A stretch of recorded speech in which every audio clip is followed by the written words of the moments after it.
Hi everyone, this is Karak from ACG, and today I come to you haggard, harried, and holding my breath as I bring you the review for Tharsis, the upcoming game for the PS4 and PC.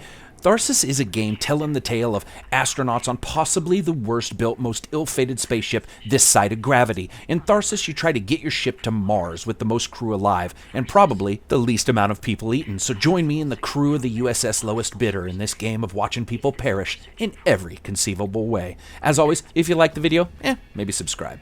So here's the review for Tharsis. Space travel Ford Pinto style, dice rolling to stop yourself from catching fire, and realizing in space, no one can hear you munch on your buddies. Graphics are up first. This game is based on 70s TV shows and movie Space Camp, so you get bold colored lines like Star Trek, but with a more contemporary look than, say, 2001: A Space Odyssey would give you. For the most part, it's fairly static screens, as Tharsis plays very much like a board game come to video game form. In fact, the classic board game Space Alert and Tharsis share an incredible number of similarities, and Tharsis is all the stronger for it, both graphically and in just presentation overall. While there isn't much in the way of animations other than the occasional look of horror on a friend's face when you munch down on a dead space mate's femur bone, it's all handled really well and fits within the aesthetic of the title. Each time you enter a specific section of the ship, you get a more detailed look of the interior with your little floating dudes trying to repair the spaceship before it dumps you out. It's not amazing, but little excellently done oil painting like cutscenes mixed with a utilitarian look really attracts the eye.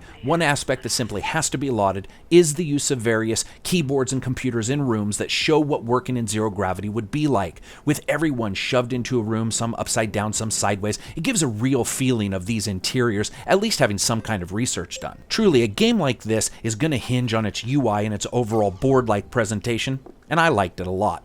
Sound, music, and voice.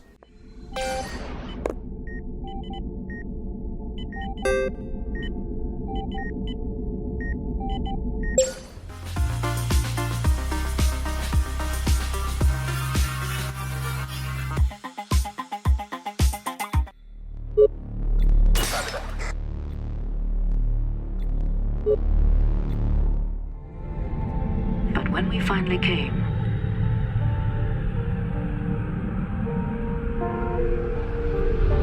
it was to answer a call. And sound is up first in the trilogy of audio awesome, and it's not bad. Whether you're sitting back rolling dice or watching your little soon-to-be-dead friends floating around bumping into shit in the space kitchen, it's all done pretty well. This isn't a game that requires a ton of direction or high-definition effects, and what it does, where it does it, suits the title. I could have used some more environmental sounds in many of the rooms that you travel in as you keep the ship going, but that's really just a small quibble at best. Music.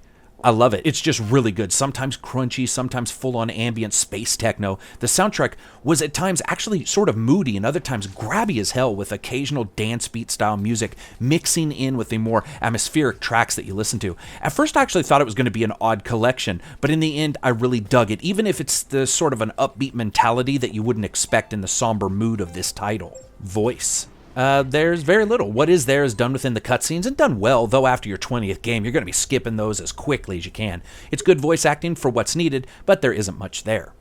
Gameplay. Like any good CW TV show, Earth has received a message from Mars, a repeating beacon, so mankind puts together a spaceship with 8 parts and then throws it into the sky like a damn offering to the sun. Within about 5 seconds, though, shit just starts going magnificently wrong. I mean, sweet Jesus, if NASA ran space travel this way, they'd rename it Capital Punishment. This is an astronaut mulcher. They have better luck sending people up in TV boxes that cats play in and a fishbowl over their head. See, almost instantly, the ship experiences a number of accidents each week, and as you travel and it counts down, if the week ends without you fixing the issue, whatever damage it says it will inflict on your insignificant little space bodies is gonna happen. That can be damage to the ship or damage to your people or other various systems going down, and it's your job to fix what you can and keep astronauts alive. Now, how you do this is that everything's done with dice rolls. Each character can move and then take an action in a turn. First, they roll how many ever dice they have in their dice pool, then they spread them around whatever room they're in, removing damage, taking room actions, adding them to a research pool, or using their own special skills.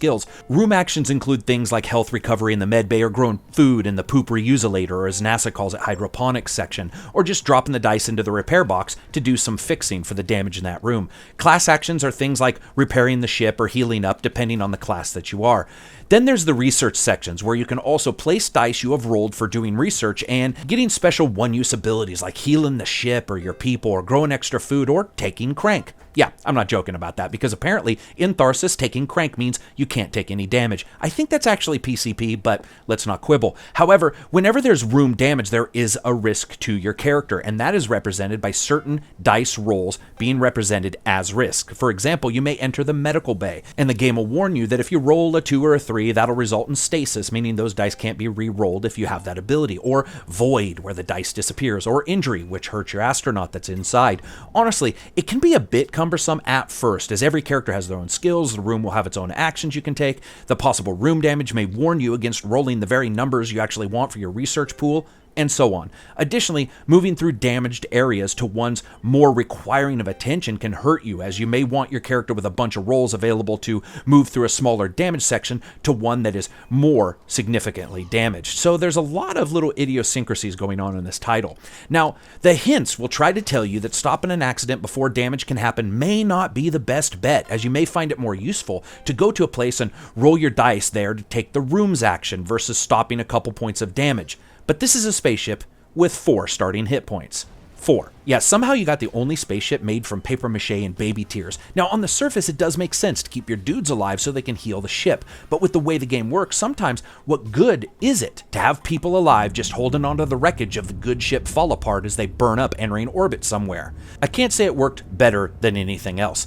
As the ship takes damage and people get hurt or starve, it's gonna be dying time. Someone is bound to do it. Or you can take the hilarious option of killing them, because it's not called the Red Planet for nothing, and once you've partaken of the forbidden fruit of your friend's meaty loins, your dice change color to red and leave little blood splatters everywhere, which is just one of those small little cool atmospheric bits to the game, and I think it's hilarious. Actually, I don't really think it's hilarious, I think it's weird. It adds nothing to the title other than a reminder that you just ate your friend Billy. Here's the thing, Tharsis captures the spirit of ball-crushing board games like Pandemic with perfection. If you understand that, the gameplay is going to be exactly what you want. If you don't, you're going to think it's unwinnable. And unwinnable things will always remind us of Fun Factor, which is next. You know, I enjoyed the hell out of it. First up, Tharsis is hard, but it's winnable. It'll just take you about the same amount of time as a manned mission to Mars on a parade float. All kidding aside, it's not only going to take intelligent use of every single skill you have and the room skill available to you, it's going to take a large deal of straight up luck, both in what accidents occur, but also in your dice rolls. And sometimes their system had me scratching my head due to the dice animation, which, well, within maybe 30 seconds of playing the game will downright convince you it's rigged, as they seem magically induced to mimic either ice or bubblegum as you roll them. Was it cheating? No, that number was chosen before the animation even began. Of course not. Did it look like it was? Oh, hell yes. In Tharsis, everything is up to chance anyway, because screw exact game balance. This is space travel, buddy, so jump on this thing filled with exploding gas and let's see who dies first. That's the way the game is. You just have to accept it. So as you guys know, I rate games on a buy, wait for sale, rent, or never touch it again rating scale. At $14.99, this thing is great fun. At times, it can feel unduly stacked against you, and that's just the type of game it is. You gotta deal with it. It pulls no punches, and just like space, loves to suck the good feelings from your body until you're dead. So as always, if you like this video, maybe hit like. If you disliked it, hit dislike, share it, tweet it, whatever. Peace out.